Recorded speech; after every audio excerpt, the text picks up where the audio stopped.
Bienvenue sur votre podcast dédié à l'art et à ses métiers, La Pause d'Art.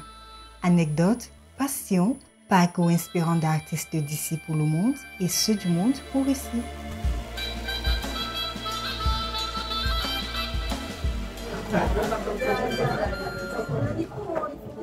Bienvenue à cette conférence de Photolib. On n'avait pas prévu la faire en juillet, mais l'occasion était trop belle. On y reviendra. Donc, qu'est-ce que Photolib? C'est une association qui promeut la photographie depuis 2019. On organise des conférences. Donc là, on a pris un rythme intéressant depuis 2 ans là. Et depuis peu, on organise aussi une résidence à Marie-Galante. Voilà, on a un ouvrage aussi qui va sortir avec les éditions long cours très bientôt. Et on essaie de faire en sorte que vraiment la photographie soit un média, un sujet, un outil qui soit de plus en plus discuté au sein de la société guadeloupéenne. On organise aussi des expos. Et voilà, donc je suis hyper content de cette conférence avec le photographe Yvon Gassam. Pourquoi? Parce que c'est un photographe que j'ai rencontré au Cameroun en 2018 lors de ma première résidence d'artiste où j'avais pu me rendre avec le concours de l'association Art Prod.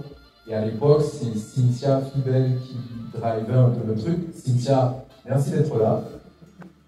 Tout le monde est là d'ailleurs. Et du coup, avant d'y aller, je me rappelle que j'en avais parlé à Valérie Labelle, qui était avant Nathalie Gauthier, qui m'avait dit « Ah, mais il y a un photographe que je connais qui s'appelle Yvon Gassam. Voilà son contact, écris-lui de ma part. » Donc c'est ce que j'avais fait. Et en allant à cette résidence, ben, j'avais rencontré, je me rappelle qu'on avait eu un gros débat avec Ronald Cyril à l'époque, qui n'est pas là. Je savais ça. On avait eu un gros débat sur le beau dans la photographie. Je ne sais pas si tu te souviens. On était dans le... Ouais, tu te souviens plus? Lui, on n'était pas trop d'accord. Lui, il disait que la notion de beauté, en gros, bon, quoi. Tu vois, moi, j'étais là, oui, de belles images, des photos, bon, bref, on avait un bon débat dessus. Yvon Gassam, merci à vous d'être là.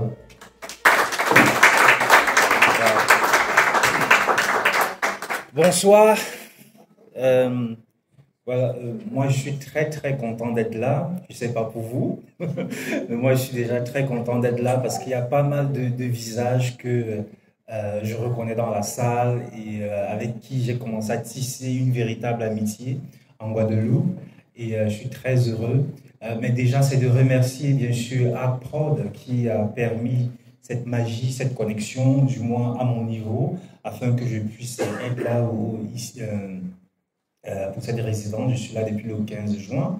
Merci à Photolib, merci à Cédric qui a bien voulu m'inviter à venir présenter et mes travaux précédents et la recherche que je suis en train de mener en Guadeloupe, mais disons en Pointe-à-Pitre, parce que la Guadeloupe c'est hyper grand.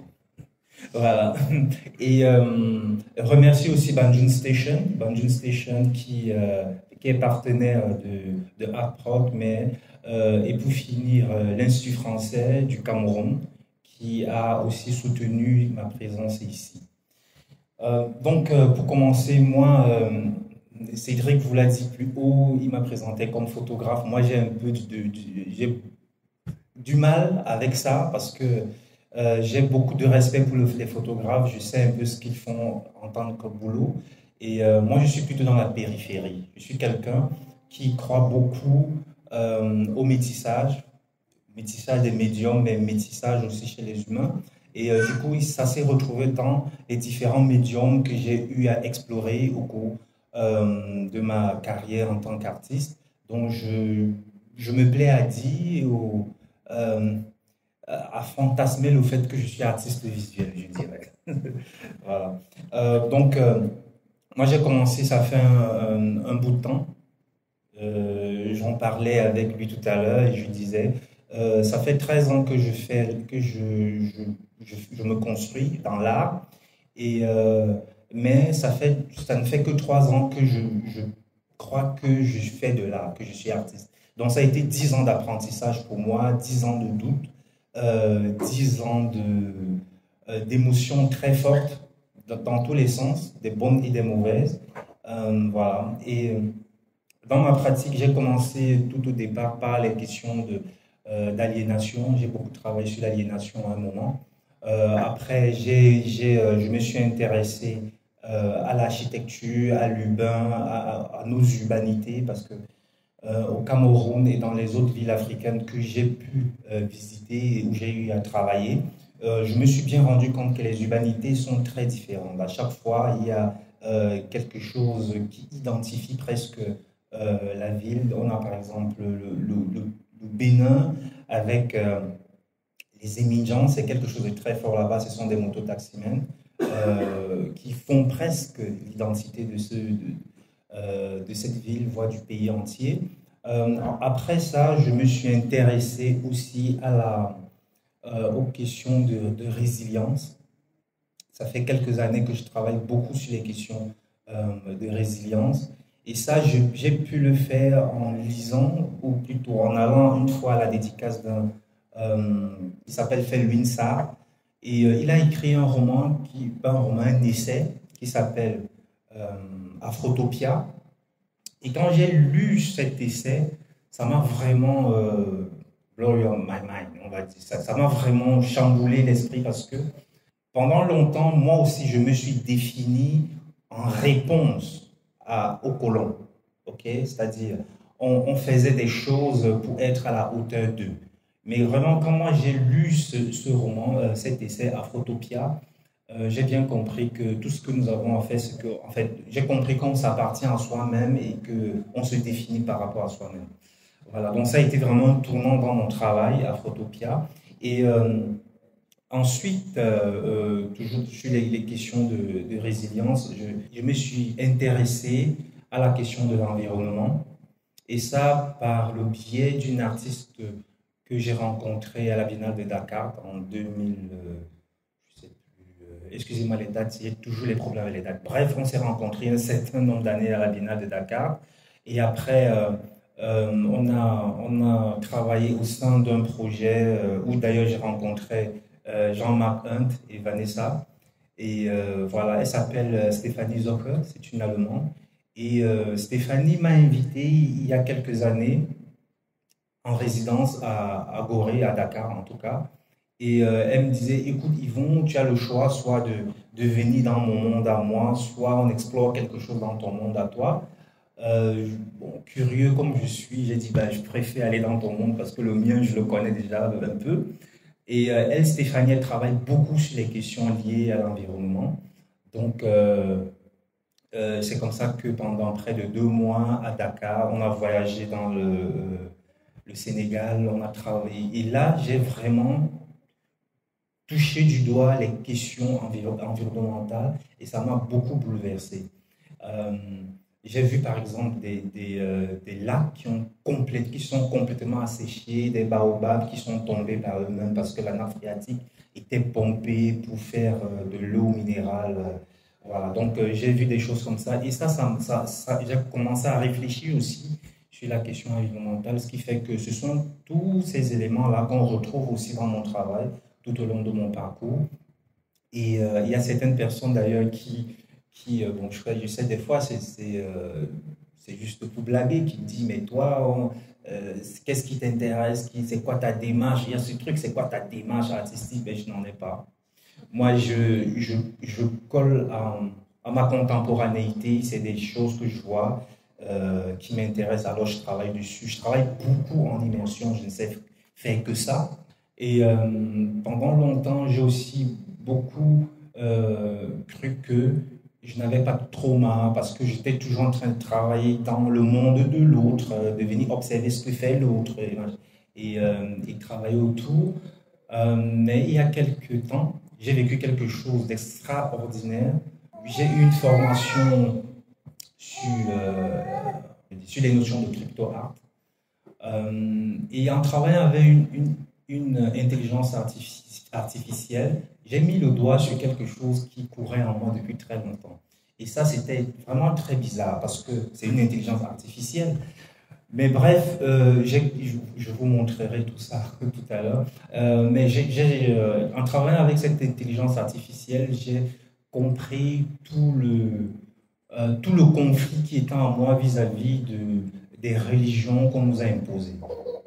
Et c'est quelque chose qui végète en moi depuis très longtemps et dont je n'avais même pas conscience, mais c'est quand j'ai vu le travail que j'ai fait en collaboration avec l'intelligence artificielle, ça a réveillé tout ça. Et c'était vraiment, pour moi, je crois que c'est peut-être le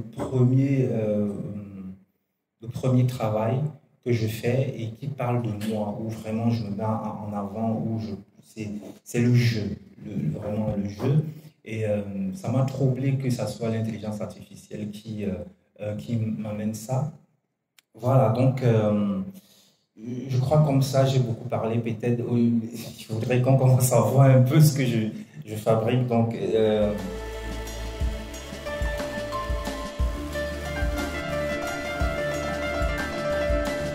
La pose d'art. Qui est vraiment l'une des toutes premières que j'ai eu à faire. Qui est l'une des toutes premières que j'ai eu à faire dans ma carrière. Et c'était important de vous la montrer parce que ça renvoie vraiment à ma jeunesse en tant qu'artiste. À un moment où je ne savais pas toujours écouter. Parce que quand j'ai fait cette vidéo, c'était vraiment dans l'esprit critique. J'ai dit, ben, comment je suis dans un pays qui s'appelle le Congo, c'est le Congo, Congo-Brazzaville.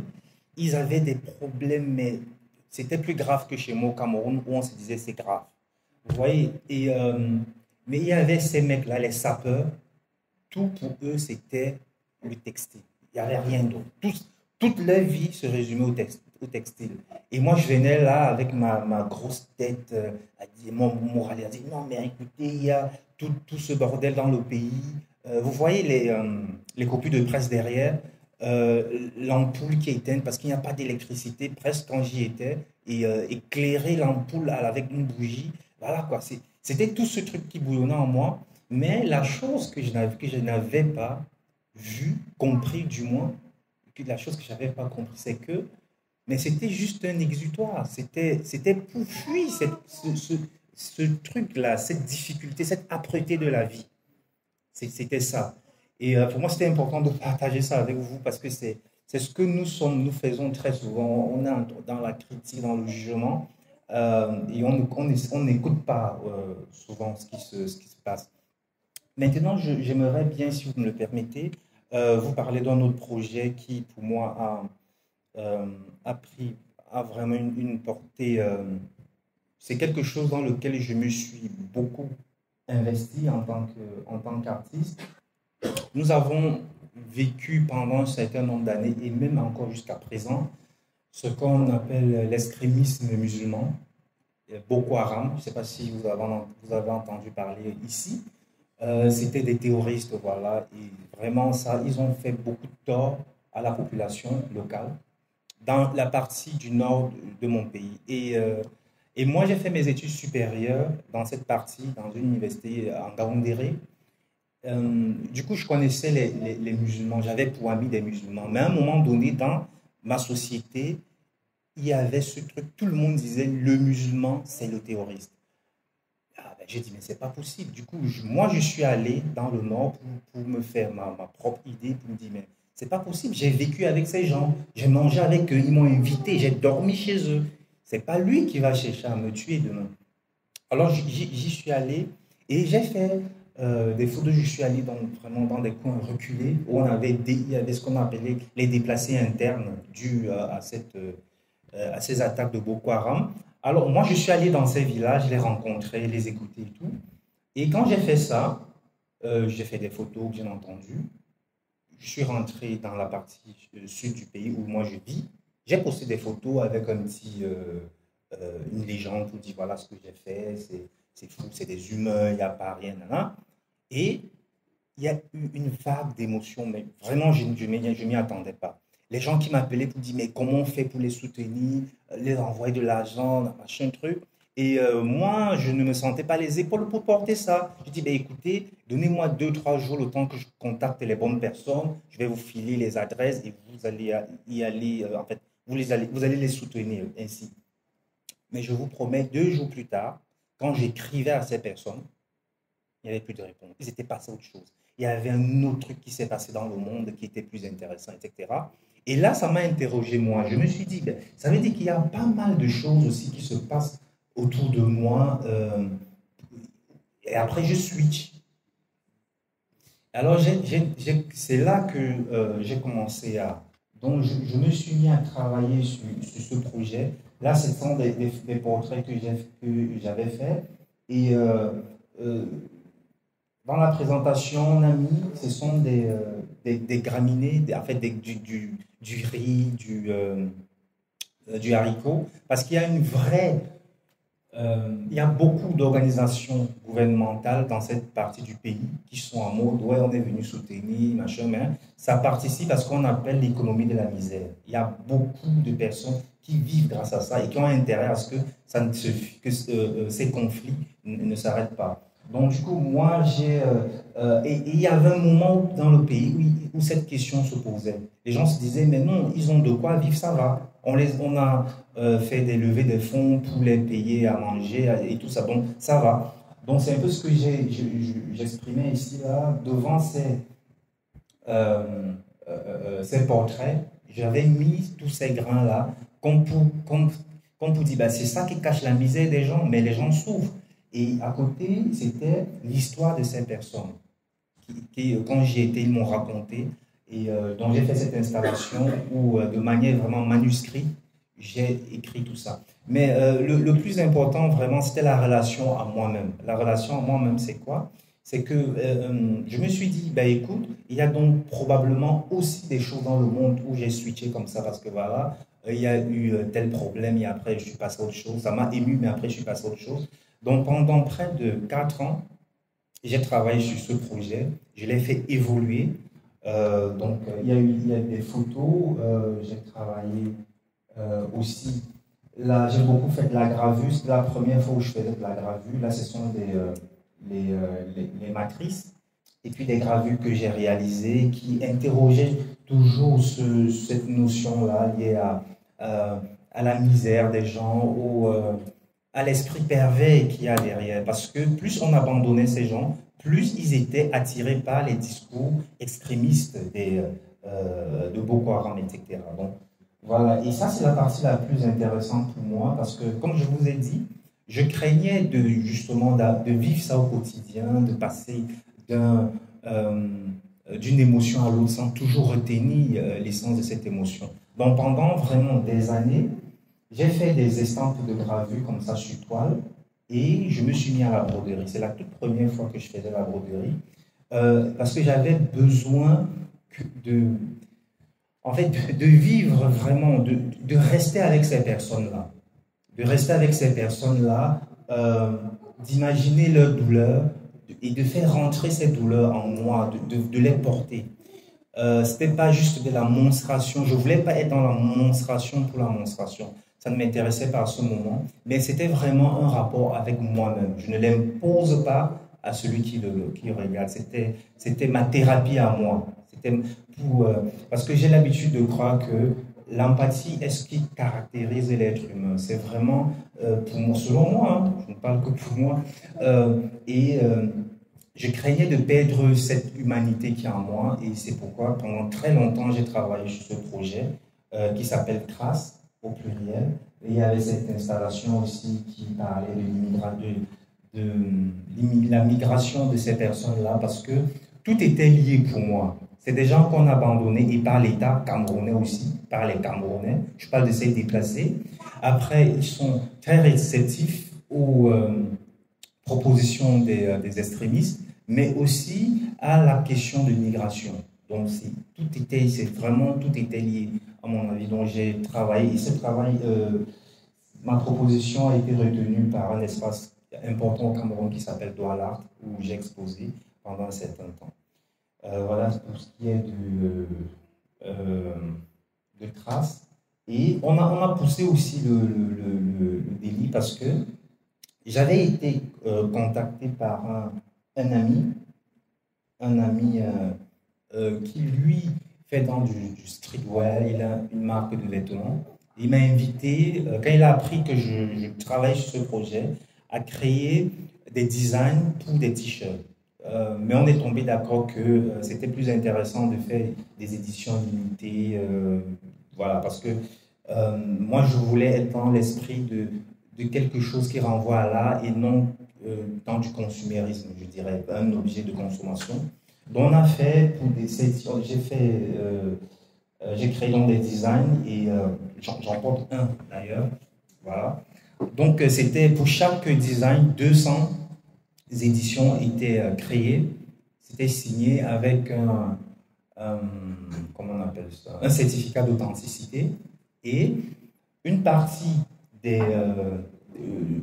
la vente des bénéfices de la vente de ces t-shirts nous ont permis de payer des frais de scolarité à une vingtaine de jeunes filles dans un lycée qui rentraient au lycée. Parce que d'après les statistiques, justement, dans cette partie du pays, les jeunes filles qui vont au lycée, au collège, généralement, les parents ne payent pas parce que voilà, c'est pas que c'est cher, mais on privilégie plutôt les garçons. Donc, du coup, nous, on remboursait les frais de scolarité aux parents, ce qui faisait qu'ils pouvaient laisser leurs filles aller dans des lycées. Donc, c'est aussi des questions comme ça qui sont très importantes dans ma façon de travailler. Je m'interroge toujours sur comment faire profiter aussi les populations auprès desquelles je travaille de la manne que peut créer l'art, parce qu'il faut le dire, il y a de l'argent dans l'art.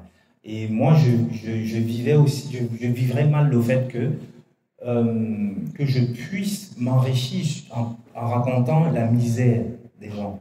Donc, ce n'est pas pour avoir bonne conscience, mais pour moi, c'est un acte militant, en fait. Et je vous le dis aussi, les enfants dont on a soutenu les frais de scolarité, ce n'étaient pas les enfants des gens avec qui on a travaillé. Non.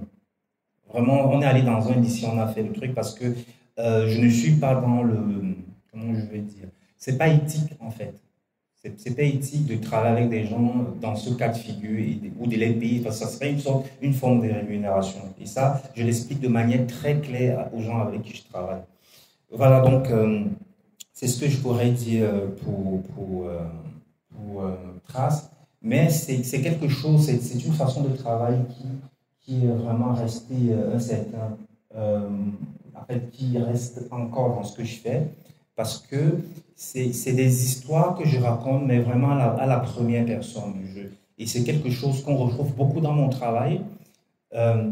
Je suis de ceux qui pensent qu'il ne faut pas du tout laisser l'histoire aux historiens, juste aux historiens. Il faut s'investir. En tant qu'artiste, j'ai le devoir de m'investir dans les faits de ma contemporanéité. Il y a autre chose aussi qui m'a marqué dans mon pays, c'est il y a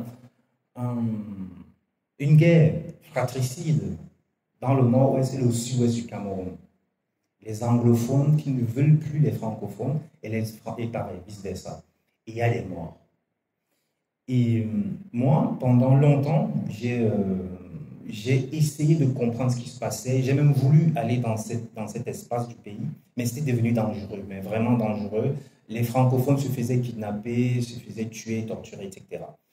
Donc, je me suis dit, ça serait intéressant de parler de ça parce que aujourd'hui, par exemple, si je veux parler de la question liée à la colonisation dans mon pays, je dois demander un visa, je dois avoir de l'argent pour prendre un billet d'avion. Et quand j'arrive sur Paris, il faut qu'on accepte de me donner accès aux archives. Et je dois même les payer quand c'est le cas. Et je me suis dit, écoute, il y a quelque chose qui se passe dans ton pays à toi. Tu as des nouvelles de ça qu'à travers France 24 ou la télévision nationale camerounaise. Et j'avais ma fille qui venait de naître et je me disais, quelque chose me disait dans ma tête, si dans 20-30 ans, ta fille veut savoir ce qui s'est passé, il faudrait qu'elle demande encore un visa. Toi, tu aurais servi à quoi, tu vois? Donc c'était ça vraiment l'une des choses qui m'a motivé. Et après, j'ai vécu des choses dans mon propre village parce que cette déplacée-là, de la guerre du Nozo, cette fois-ci, nous ne sommes plus dans le nord du pays, c'est dans le sud. Dans la guerre, ils ont appelé ça la crise du Nozo. Nozo pour nord, nord-ouest et sud-ouest. Mais c'est une guerre. Et donc, du coup, pendant un bon moment, ces personnes se sont déplacées des régions du nord-ouest et du sud-ouest et sont allées dans d'autres espaces. Et et aussi dans mon village. Et tout le monde les exploitait. Moi, je viens d'une partie du Cameroun, une partie agricole, tout le monde les exploitait. Et ça m'avait choqué en fait. Donc, je me suis dit, ben, il faut que je travaille dessus. Et il était question de raconter cette histoire, mais selon notre regard, nous, de faire en sorte que cette histoire soit disponible et accessible par tout le monde. Dans le projet, il y avait un site web, un catalogue, une exposition. Donc, je vais vous montrer. Au jour d'aujourd'hui, je n'ai pu faire que le site web. Donc, voilà comment il se présente. Ça s'appelle les voies de l'urgence. Pendant au moins 3 ans par là, 3 mois d'abord, parce que j'ai travaillé sur ça à peu près 1 an. Pendant 3 mois, je suis allé, ça c'était à Yaoundé, juste à Yaoundé, tout ce qui est sur le site actuellement, ce sont des déplacés que j'ai rencontrés à Yaoundé, la capitale politique du Cameroun. Donc j'ai rencontré ces personnes à travers des associations, mais aussi des églises, et j'ai enregistré leurs histoires. Mais c'était beaucoup trop douloureux, c'était encore beaucoup trop présent. Du coup, je disais à chaque fois, je demandais aux gens de me raconter l'histoire qui les lie aux objets avec lesquels ils ont fait le voyage. Donc, du coup, c'était plus accessible. Pour eux, l'histoire était plus accessible. Mais au finish, ça parlait de cette guerre, de cette crise-là. Parce qu'il y a une raison. Pourquoi tu prends, je ne sais pas, le mortier que tu as hérité de ta maman et pas la télévision pour partir avec. Il y a un lien avec la crise. Il y a quelque chose qui se passe. Donc, et du coup, les gens ont pu libérer leurs paroles ainsi. Et dans ce projet, on a bien fait attention à ne pas censurer. Je dis on parce que c'est peut-être moi qui ai pensé le projet, qui ai travaillé, mais il y a une équipe derrière. Il y a Landry Bassi, qui est le commissaire général de ce projet. Il y a Rosine Dadankem, qui a fait toute la partie technique. Et Ahmed Tonle, qui a fait le site internet, avec le soutien de l'Institut français qui a financé. Ça, c'est notre histoire. Je disais donc que j'ai donc rencontré ces personnes et on a décidé de ne pas censurer. C'était enregistrer leur histoire, la transcrire et ensuite la traduire et tout mettre sur le site. Donc c'est vraiment des choses les plus brutes possibles et du coup c'est accessible à tout le monde. Tout le monde, tous les Camerounais, tout le monde peut avoir accès à ce site, écouter ce qui s'est passé dans le Nord-Ouest et non plus juste écouter ouais, qu'est-ce que dit France 24, qu'est-ce que dit la CIATI, qui est la télévision nationale.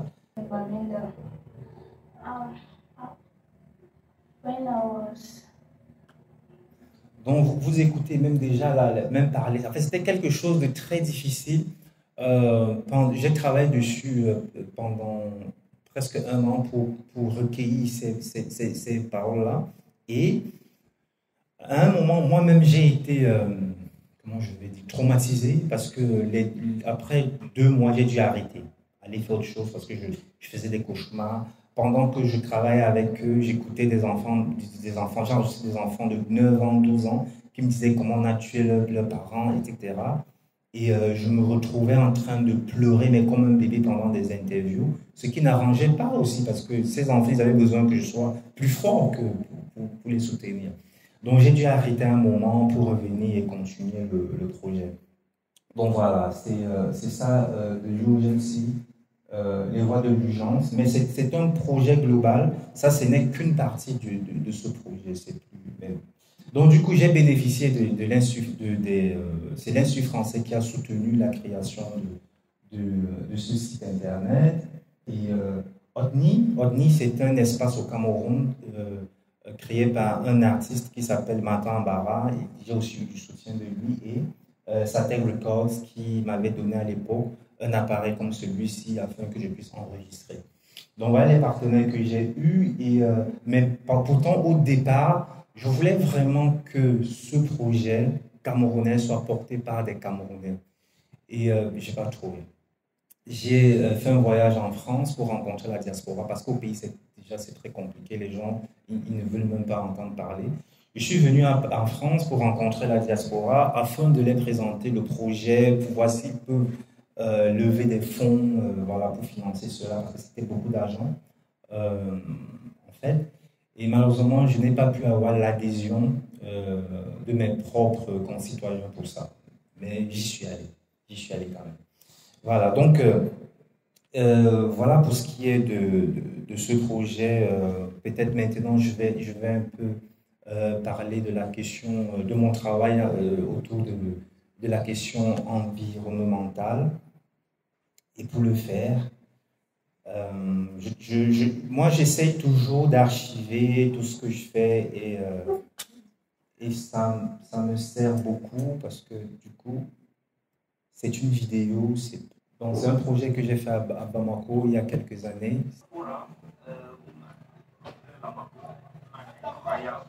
Où la récupération et des nous sont récupérés. Merci. Merci. Du plastique, etc. Mais nous sommes venus faire des achats. Nous préparons une installation pour les 10 ans de la galerie Médina, qui est une galerie d'art contemporain située dans un quartier mythique de Bamako, Médina Koura, qui a une grosse histoire, qui est un des plus vieux quartiers de Bamako. Cette installation, en fait, c'est le choc, c'est le résultat du choc que j'ai eu quand je suis atterri à Bamako. Plastique partout, vraiment partout. Et je me suis dit, mais si on continue comme ça, dans 50 ans, peut-être cette ville sera un désert. Parce que tout le monde sera parti à cause du changement climatique, de la pollution, tous les coups, même le Niger souffre de la présence de ce plastique-là. The Wave, c'était vraiment ma rencontre la dernière fois avec Bamako. C'était la deuxième fois. C'était la deuxième fois que j'y allais.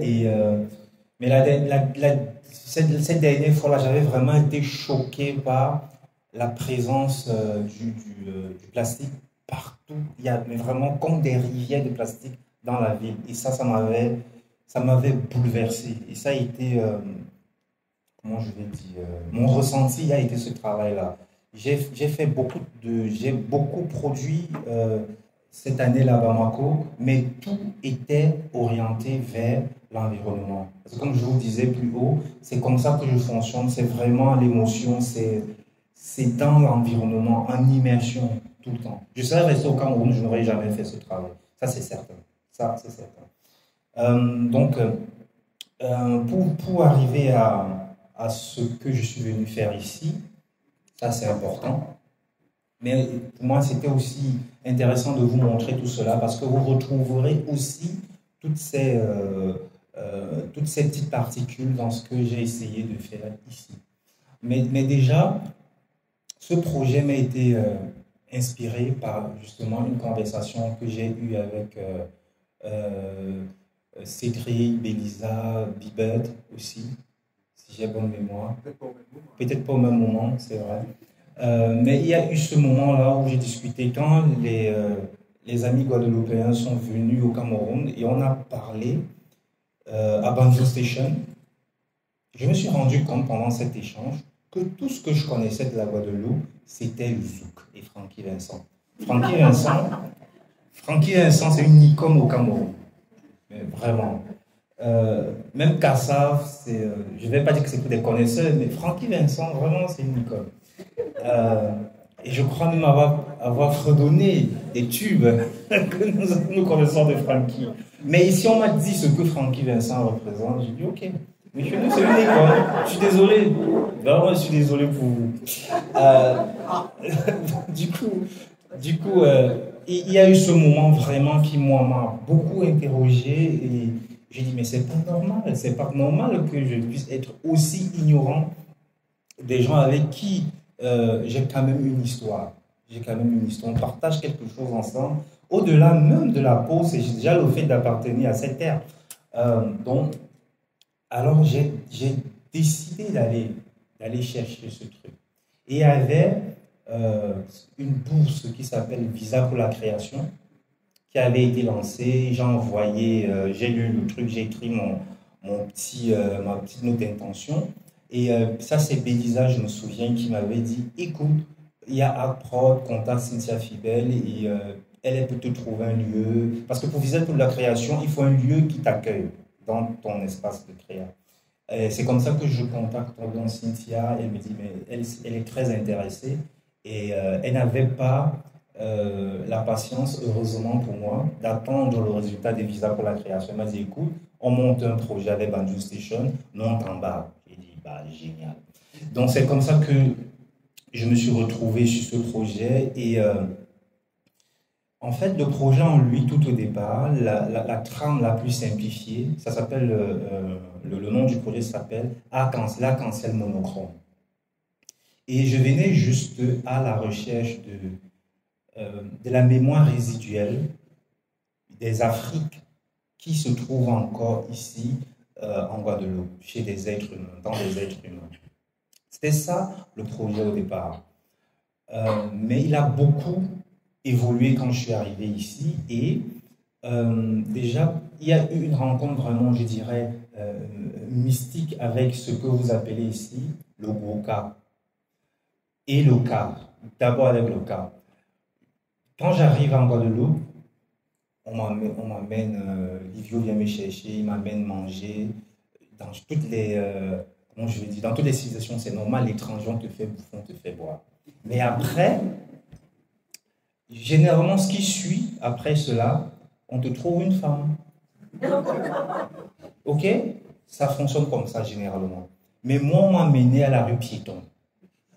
Et là, j'écoute ce son. J'ai dit, mon Dieu. Mais j'étais dépossédé de ce que je suis. Quand je dis dépossédé, c'est pas qu'on m'a pris quelque chose, quoi. C'est-à-dire, tu n'as plus les moyens de ton existence. Tu te sens happé par quelque chose. Et j'écoute. J'ai dit, ok, ça marche. Quand les maîtres qui étaient là ont joué, après, je les ai salués. Et on m'a parlé du CAC. Je crois le lendemain ou 2 jours plus tard, je vais au CAC. Et quand je débarque au CAC, il y a un cas, mais énorme. Il était plus grand que moi, ce tambour. Il y a un jeune homme qui s'appelle Bruce, qui était en train d'affiner la peau. Et on a parlé du cas en présence de Sandokan pendant près de 2 heures. Et d'où je viens, il y a le même tambour qui s'appelle le Ka. Et le Ka chez nous, ça veut dire mystère. Certains disent magie, mais mystère, ça se rapproche plus de la notion de Ka. Et j'ai commencé, bien entendu, à graviter comme ça autour de ça. Et il y a une artiste ici qui s'appelle Stella Seba, ou Stella Moutou, elle se présente comme Stella Seba. Elle m'invite, elle me dit, écoute, moi je t'emmène quelque part. Je dis, ok, allons-y. Elle m'emmène à Baïf, au Ligos, chez maître Bébé Rospa. Et c'est bien plus tard que j'apprends que c'est l'un des maîtres respectés, je n'en dirais vénérés, du Gwoka. Donc il y a ça qui se met en place dans mon esprit et je me mets à travailler dessus, à discuter avec des gens. Voilà. Et ce projet aussi, il y a quelque chose qui est lié au son, qui est très présent. Le son, il y a beaucoup de son dans ce que je suis venu faire ici. Et après, le son aussi, parce que c'est quelque chose qui, pour moi, est très important.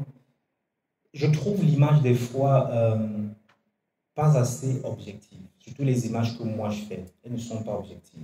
Mais pour ce projet, je voulais qu'il y ait, au-delà de cette subjectivité qu'on retrouve et qu'on aime retrouver dans l'art, je voulais qu'il y ait quelque chose de précis, quelque chose sur lequel on peut s'accrocher. D'accord? Et le son, ça me permettait d'avoir cette dimension-là. Parce que ce projet, pour moi, ce n'était pas de l'art pour le beau. Je dis, ok, je suis venu, j'ai filmé les choses en Guadeloupe, à Pointe-à-Pitre. Non. Je suis venu étant conscient de quelque chose qui peut-être va vous choquer. Je suis convaincu que l'Afrique sera sauvée par les peuples comme ceux de Guadeloupe. Donc je suis venu chercher une certaine force ici et je l'ai trouvé. Je l'ai trouvé au CAC, je l'ai trouvé dans cette capacité que vous avez quand on parle de résistance. C'est incroyable. Et tout ce qu'on m'a dit de ce peuple, elle est diamétralement opposée à ce que moi j'ai vécu. Bien entendu, je parle avec beaucoup d'humilité. Je ne suis pas là depuis 10 ans. Je ne suis pas là depuis très longtemps comme mon amie Nathalie et nous. Non. Mais ceux que j'ai rencontrés m'ont parlé de cette résistance-là. Je l'ai vécu au CAC, dans les histoires qu'on m'a racontées là-bas. Et c'est ça que je veux ramener chez moi. Parce que chez moi, au Cameroun, je ne parle que du Cameroun, mais après on peut l'étendre à l'Afrique, nous avons oublié ce que c'est que la résistance. Okay? Parce qu'il y a quelques années, dans les années 60 en tout cas, on nous a dit vous êtes indépendants, donc nous avons arrêté de résister. Il y a encore quelques foyers comme ça, quelques vestiges, mais c'est plus trop ça. Aujourd'hui, je suis certain que les résistants, ceux qui sont reconnus comme résistants dans l'histoire du Cameroun, ils doivent vraiment se retourner dans leur tombe quand ils voient ce que nous avons fait de cette liberté, je mets entre guillemets. Donc ici, c'était aussi venir chercher cette mémoire de la résistance. C'est quoi résister? Parce que la plupart des résistants en Afrique ont été formés dans les Caraïbes. C'est-à-dire, l'armée secrète de Mandela a été formée à Cuba. Il y a des résistants comme Oumniobé, ou je peux me tromper, Samuel Wandji. Bref, il y en a aussi du Cameroun qui ont été formés ou qui ont reçu des Cubains ou des Colombiens qui sont venus les former au Cameroun. Donc il y avait ce lien qui existe depuis très longtemps entre l'Afrique et la Caraïbe, mais pour des raisons que j'ignore, ont été coupées. On a cessé, et tout ce qui est resté dans nos mémoires, c'est Frankie Vincent. Vous voyez? Donc c'est vraiment tout ça que je suis venu essayer de trouver et de ramener à mon peuple. Donc ce que j'ai fait ici, c'est vraiment mon contact avec la Guadeloupe. C'est c'est quelque chose de fragile encore. Fragile parce qu'il y a encore beaucoup de travail, j'ai encore beaucoup de travail à faire derrière. Je vous assure que pour moi, je suis là depuis presque 2 mois, je suis arrivé le 15 juin, mais pour moi, généralement, dans ma façon de procéder, 3 mois, c'est le minimum pour commencer à créer, mais vraiment le minimum. Et voilà, donc j'ai beaucoup pris de la matière et je suis en train de bosser dessus. Néanmoins, il y a quelques petites choses que je peux vous montrer. Donc, le travail que je vais présenter ici, c'est vraiment une suite d'installations. C'est un peu comme des îlots. C'est fou parce que je suis sur un archipel. Donc, voilà, c'est des îlots comme ça, mais qui racontent ce que j'ai vécu ici. Il y a cette première installation qui s'appelle les rhizomes de la mémoire. Les rhizomes de la mémoire parce que je vous ai parlé de cette exploration que je fais, vous avez vu, sur les questions environnementales. Et d'après ce qui est dit par les scientifiques, les climatologues, voilà, la Guadeloupe disparaîtra pour 1 degré de plus voilà, au niveau planétaire, en termes de température. Elle disparaîtra au meilleur des cas, elle aura une géographie qui se serait profondément remaniée.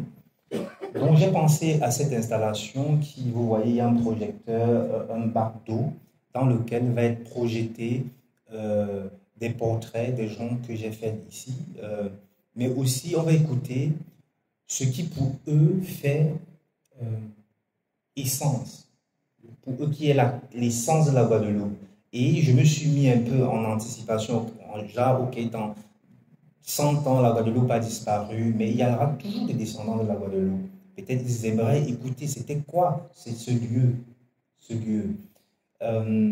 Voilà, donc il y a cette installation qui va être faite. Il y aura de l'eau, bien entendu, dans le bac, et on aura la projection, le projecteur en haut, et voilà.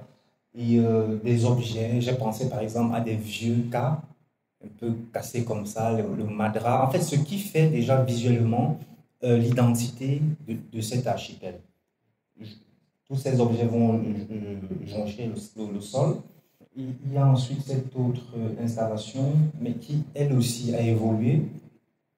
C'est, en fait, cette installation, ça m'a été inspiré du Léos. J'ai voulu représenter le Léos, parler du Léos. Et comme toujours, il y a du son. Mais ici, ces photos seront présentées de manière, je vais les disposer comme des losanges. Vous voyez, quand on regarde le cas, les fils qui tiennent le cas, c'est voilà, des losanges. Donc ça va respecter cette forme-là en losange. Et ici, on aura, comme vous le voyez, des QR codes qui, à chaque fois qu'on va scanner l'un des QR codes, ça va renvoyer, par exemple, j'ai travaillé avec Marie-Hélène, qui est un docteur chercheur, voilà, et elle m'a parlé du cas, mais surtout aussi de la présence de la femme. Parce que c'est l'une des choses j'ai beaucoup rencontré des mecs, donc Stéphane Navajot, qui m'a parlé du cas, mais les gars ne me parlaient jamais des femmes.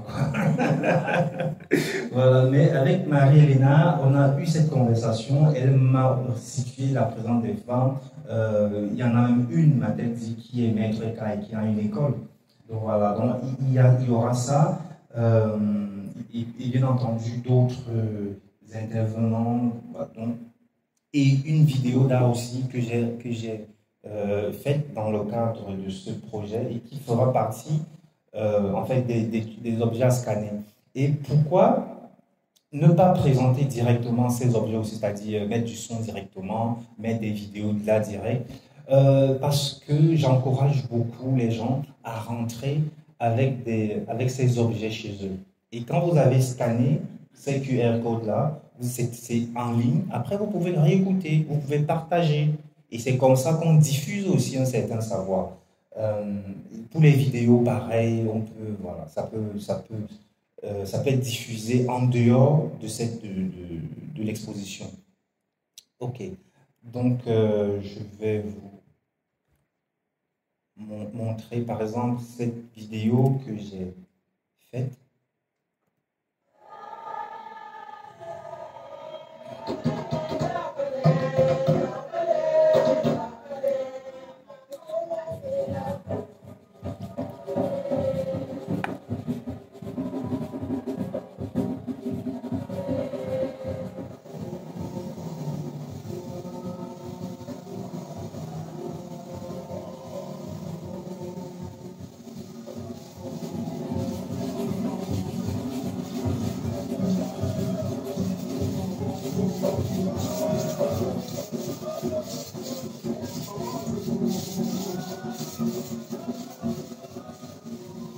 Il y a cette vidéo donc qui fera partie de la proposition ici. Et pour finir, il y a une vidéo, un film peut-être, un essai en tout cas que j'ai voulu faire parce que quand j'ai été au CAC, j'ai écouté l'histoire, ce qui a fait le CAC aujourd'hui, et aussi l'histoire qu'on m'a racontée de la Guadeloupe, ces moments de résistance. Voilà. Et je me suis rendu compte que les deux histoires sont très similaires parce que c'est d'abord des histoires de résistants et qui parlent de résistance. Et j'ai donc essayé de faire un film à partir du Cap où on a l'histoire du Cap, mais aussi l'histoire de toute la Guadeloupe. C'est un exercice très complexe pour moi.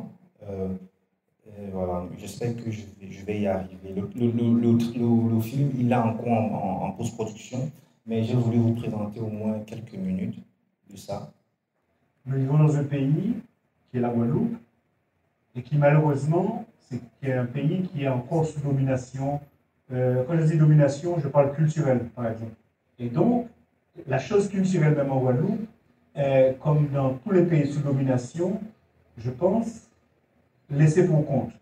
Ici, par exemple, les concerts se font dans des halls de sport ou bien voilà, dans des discothèques.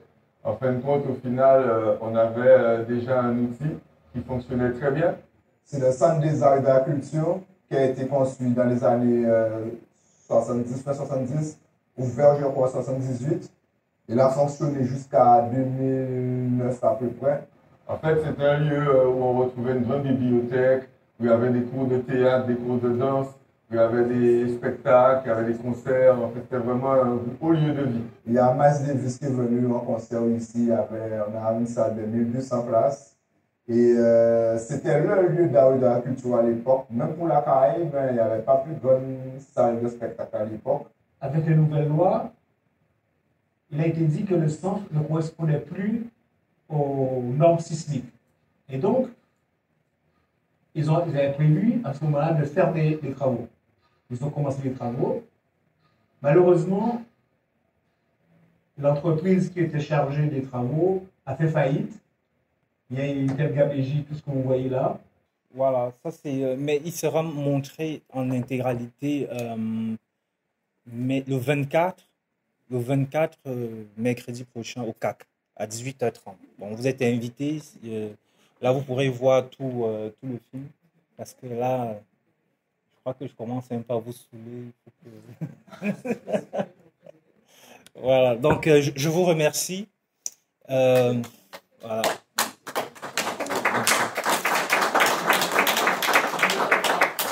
Yes, merci Yvon. Si vous avez des questions aussi, n'hésitez pas.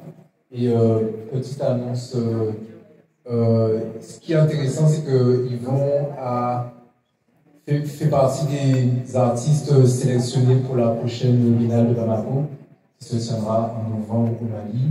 Et on y était déjà en 2019, et j'ai été sélectionné aussi, donc je trouve que c'est un collègue assez sympathique. Ouais. Est-ce que vous avez des questions 16 novembre ou 1 janvier 2025. Voilà. Est-ce que vous avez des questions? Je n'ai pas vraiment de questions. Je veux juste dire merci. Vraiment avec beaucoup d'émotion. Parce que vous savez, vous avez dû vous en rendre compte. Les Guadeloupéens, ce sont des espèces de bêtes humaines qui sont toujours constamment dans la quête identitaire et qui portent l'Afrique en eux, mais qui ne savent pas forcément comment recréer du lien. Et on n'a pas ce regard de quelqu'un d'Afrique qui nous regarde de façon extrêmement bienveillante. Donc, je suis ravie que vous nous trouviez résistants. Et merci pour ça. Merci. En fait, j'ai trouvé votre discours extrêmement restructurant et revivifiant. Merci. Merci. Bonsoir. Alors déjà, toutes mes excuses parce que je suis arrivée en retard, c'était par rapport à un double booking, comme ça arrive souvent. La culture étant très riche chez nous. Vous parliez d'un manque de résistance au Cameroun, alors que je crois m'être renseignée sur vous et que vous êtes passé par le célébrissime lieu de Bodilé.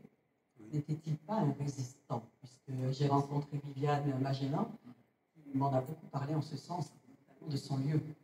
Voilà. Et je tiens à vous dire aussi que j'ai un lieu de résidence d'artistes. Je serais donc très heureuse de vous rencontrer si jamais vous restez quelque temps. Ce serait intéressant de venir partager un petit peu ces histoires-là. Vous faites partie de ma liste, de ma checklist.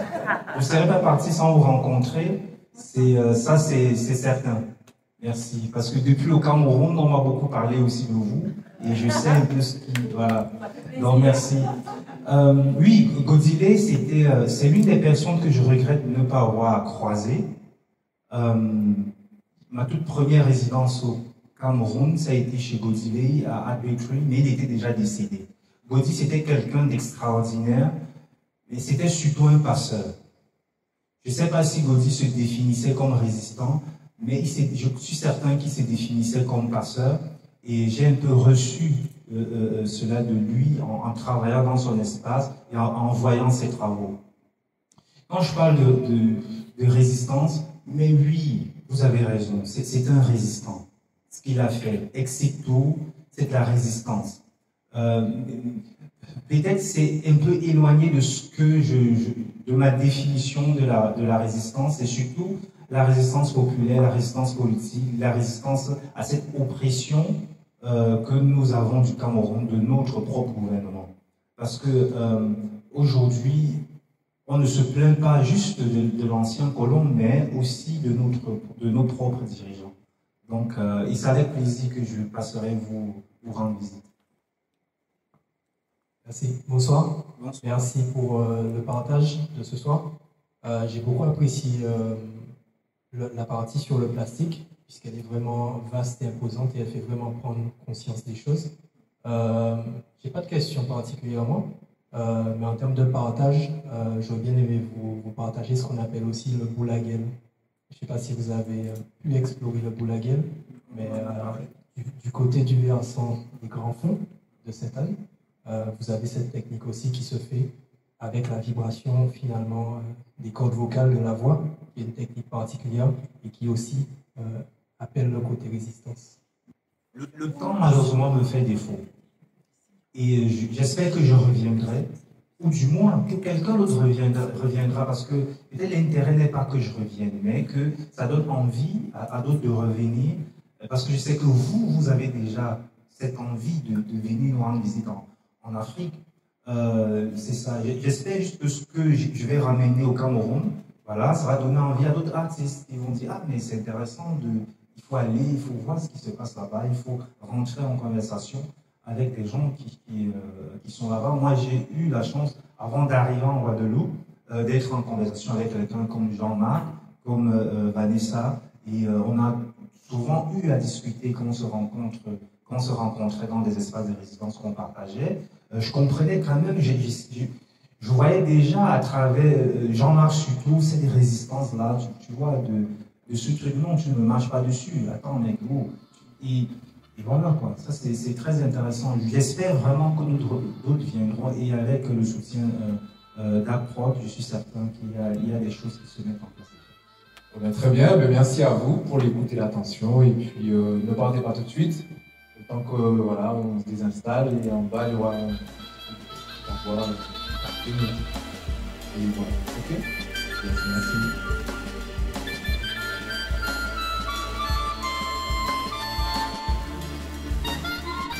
Merci à vous d'être si nombreux à nous écouter. Nous vous donnons rendez-vous la semaine prochaine pour aller à la découverte d'une histoire intimement liée à l'art.